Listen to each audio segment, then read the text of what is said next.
நீ சூட்டும் பூவுக்காக நெடுங்கூந்தலாடுது. நீ வைக்கும் பொட்டுக்காக நடுநெத்தி வாடுது. காத்தாடி ஒன்னத்தானே உயிர் நாடி தேடுது. காவேரி எங்கே போகும் கடல் வந்து கூடுது.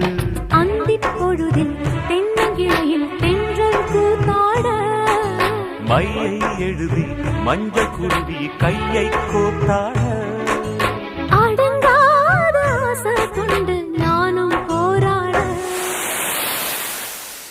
உனக்கென பிறந்தவ ரெக்க கட்டி பறந்தவ இவதான். என விட உனக்கு இங்கு மனசுக்கு பிடிச்சவ எவதான்.